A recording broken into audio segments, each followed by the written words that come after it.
Hello and welcome back to another OmniHeroes video.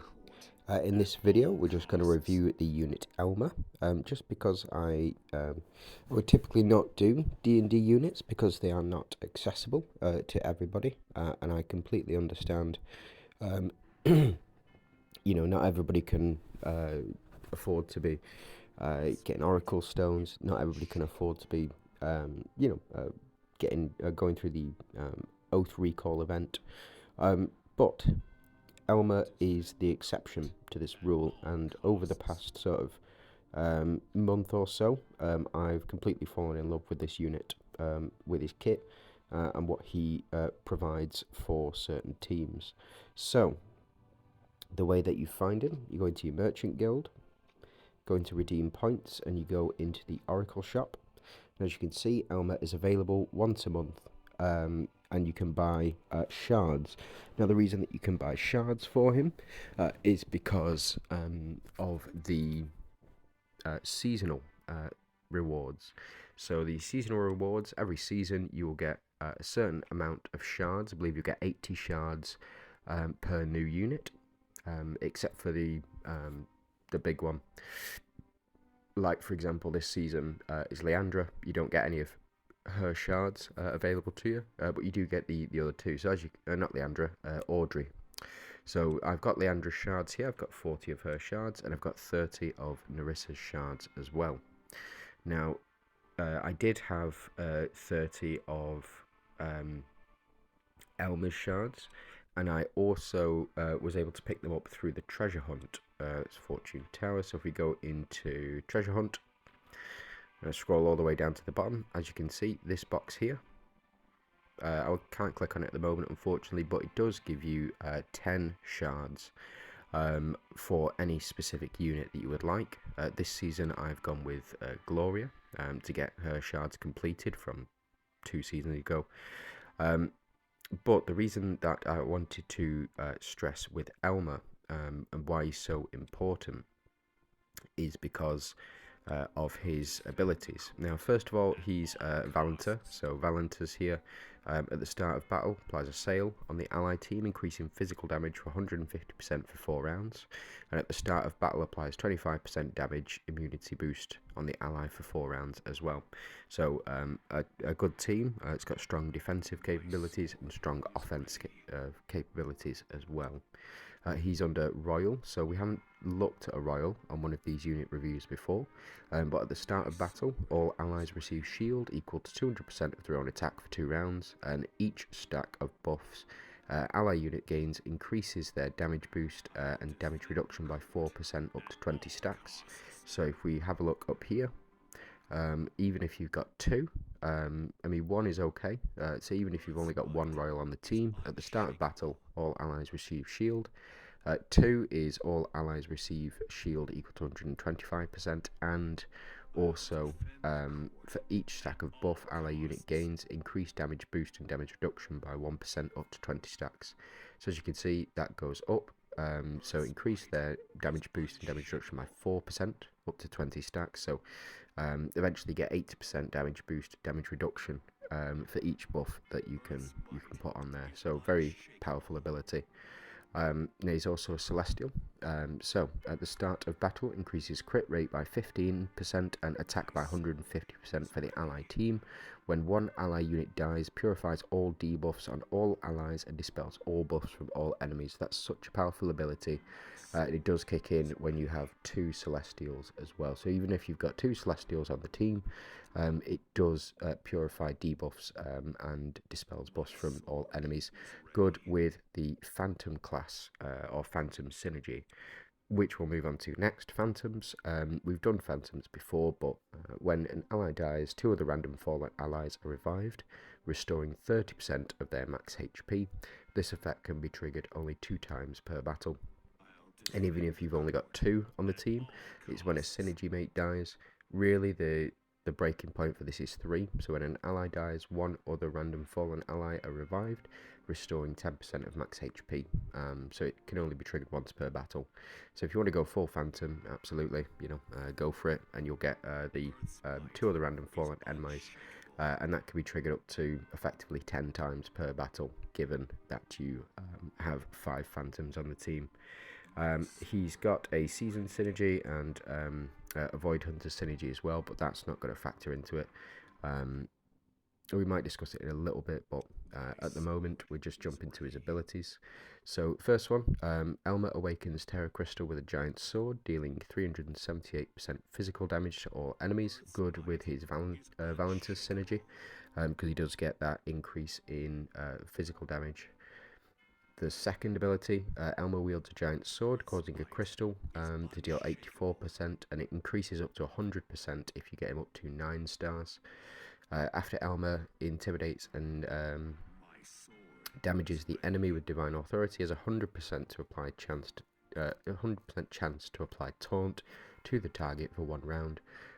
This is really impactful, especially in PvE and PvP, except if you're going up against Glorians. But if you're going up against any other faction, he will, generally speaking, be able to taunt all of the enemies on the team. He taunts on round 1, taunts on round 2, he taunts 5 enemies on round 2, and then on round 3 he does single target damage, which means that he'll taunt the enemy again, and his speed as well is 115, which is higher than the majority of the game. The majority of the game are hovering between sort of 95 and 110, whereas Elmer's speed is 115, so he will typically go before the majority of units. The only units he won't go before are Ashthusa, who's got the highest speed in the game, Lachesis, Seraphina, and then there's a couple more units, but those are the main ones who will go before him. And then finally, Elmer holds his ground and won't die as long as at least 1 ally is alive, retaining a minimum of 20% HP. This kicks in at 7 stars, so as you can see at the moment I've got him at 8. So the 3 purple stars at the top, which just means that I've unlocked his Phantom synergy, and also means that I've unlocked his Iron Spirit as well. This is such a powerful ability, especially in the seasonal content. So if we go ahead and have a look at the seasonal content, if I go into, I've got no real place to test it unfortunately, but if we go to Miss Merchant, scroll down here, and have a look at the shield, keeps backline allies alive, retaining a minimum of 30% HP, as long as at least 1 frontline ally is alive during battle. So with regards to this, you can have Elmer in slot 1, and then you put your main damage dealers or a support unit and some damage dealers on the back line, and they will stay alive for the entire fight, effectively making your team immortal during season content. So it is such a powerful and versatile unit. And not only that, I did start using him in seasonal content more because I had to rather than because I wanted to, and then over the course of the season so far, now that I've had him at 8 stars, he has become a solid rock within the Valentus team for me. So I just thought I would do a showcase. So within the main story, I'm using Valentus as my secondary team. So you have to choose 3 teams for the story mode, and I've chosen Valentus with Elmer in the front slot, just because he's so powerful, such a powerful unit. So I'm going to jump into some Lost City content here. Scroll all the way down, go to one that I have not done any on.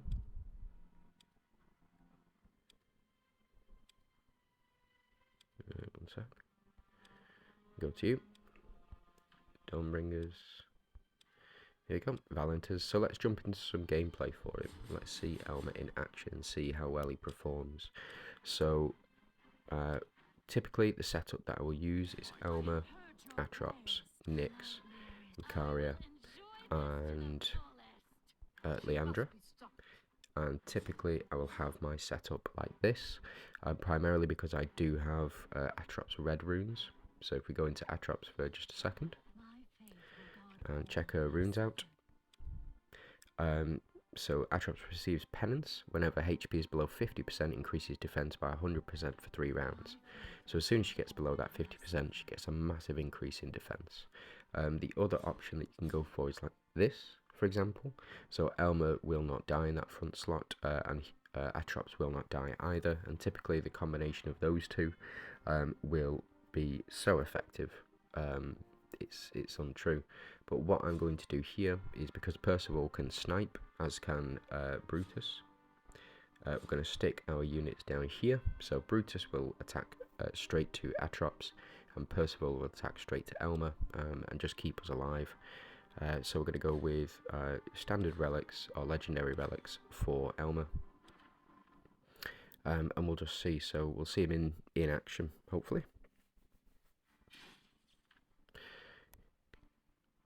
So we do have, on this setup, we would have 3 deviant synergies, but unfortunately I don't have Leandra at 7 stars, so I'm not able to activate that synergy yet. But as you can see, Elma has attacked Ashthusa, who is now taunted, so she will only be able to attack Elma, and she will only be able to attack with a basic attack. So Lachesis strikes, as does Ashthusa. So as you can see, faster than Elmer, like I was mentioning before, but now all of the enemy team is taunted, so all of their main damage dealers, despite us losing a lot of HP and a lot of buffs, Elmer has taunted them in such a way that they can't attack us. Now I am at quite a high level in the Lost City here, so potentially we won't win with this setup, but to be honest, it is such a powerful setup. So taunted again, and then we will activate all of our secondary attacks. So it looks like doing a fair chunk of damage now, and Knight's Edge kicking in, giving us 10% attack as well. So Leandra here, very powerful, in that whenever she does attack, she sacrifices a minion, and we gain a stack of Holy Shield. It's very good for survivability. So we will keep going with Franz, hopefully. Nick's executing there. But Elmer really is, such a powerful unit. So Leandra down. Potentially we can swap Elmer around as well, but he does taunt. So nobody else can do any major damage to him. Or to the team here. We do get is it corrode damage or poison damage, but we should see the combination of these two, so Elmer and Atrops. Atrops just a tank as well, with those red runes, and Nyx the primary damage dealer here. So as you can see with Brutus, he did try and kill Atrops, but just wasn't able to do enough damage, and Elmer here, Nyx finished him off. So we do get Franz back, so we should get this corrode damage on Nyx. So yeah, Nyx down. We do get all of our buffs removed. So he even applies taunt to ourselves. He is that powerful. Not that it matters, but yeah. So the confuse effect has now been disabled, but as you can see, Elmer down to sort of 20% health here. And he's going to taunt all of the enemies on this this round here, so they're all going to have to attack him. But remember, he cannot die. Such a powerful ability. The only way to get it round is to target two enemies here, or for them to target 2, which Franz can do, but we'll see. So as you can see, we're at round 11, round 12 at the moment, and Elmer's still able to hang in there because of his passive ability. It's such an amazing ability. I do love it. I really do. He's so reliable. It's just so reliable. I can't understate how powerful Elmer really is. Especially the higher up the stars you go. If you surround him with a good team, we should be able to get that in. So what I'm going to do, I'm just going to skip. So as you can see, we survived till the end with those two. Weren't able to do enough damage, but I think if we switch around you, put you here. This is another combination that I do like to go with.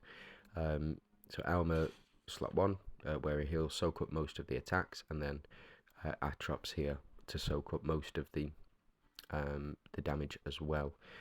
Now the Holy Shield will kick in because of our Deviant synergy, and Elmer to taunt Lachesis here. But Lachesis is still faster than Elmer. It's got to keep that in mind. But just something to be wary of. So all of our buffs removed, and then as you can see, our backline, if we were in seasonal content, that backline would not be able to go down with thanks to that artifact. So we do get the taunt here, and we get the stacks of Holy Shield. Oh no, we don't, because the minion died that time, unfortunately. But as you can see, Elmer is going to be a staple for the Valentus team moving forward. He is so strong. I just love his kit. I really do. Defense is my thing. You know, I would rather have a defensive unit over an offensive unit any day. Give me a full lineup of Elmers versus a full lineup of Navis, and we'll just see how that works out. You know. So the Andrew down is unfortunate, but it is what it is. Again, I've not got her at the height that she should be at. I do need more stars for her, but that will come in time. So we've got Macaria down as well. Enemies doing massive damage, but as you can see, Elma here able to survive through all of these attacks. Such a strong unit. Now my runes for him, I have equipped him with 2 DPS runes and 2 other runes. I think I've gone with healing runes, but the other runes are effectively redundant. So as you can see, because Atrops died, so did Elmer. So sticking him on the back there made them much less vulnerable, allowed us to survive for much longer. So if we jump into here and we check out Elmer, just check his runes. So yeah, I've got his healing runes here. Dodge, sorry, so dodge rate. Not that it particularly matters. I don't think there are many other runes that would fit Elmer besides DPS. The only other one, yeah, potentially is the reflect. So increase the reflect rate, healing band to 1 random enemy. I think that's the only other one that makes sense for me. But I think full DPS for Elmer or full reflect rune for Elmer might be the way to go for him. Such a strong unit. And then his legendary skill, so let's just have a look. When an ally is attacked by Glorian Synergy mate, Elmer has a 100% chance to reduce the damage taken by allies by 10% for 2 rounds, so gives allies 10%, stacks up to 5 times. And then his middle, or his halfway house rune, is 10% for 2 rounds, and at the start of the round there is a 20% chance to apply divide to the enemies with the highest attack. So each attack causes allies to take 20% of the damage dealt, and again at the start of the round there is a 50% chance to apply divide to the enemy with the highest attack for 2 rounds. So I think his runes will be worth it eventually, but there are other runes to prioritise. But that's Elmer in a nutshell. Just if you have any comments, please do let me know. And if you could like and subscribe the video, we really appreciate it. Thanks for watching. You have a good day.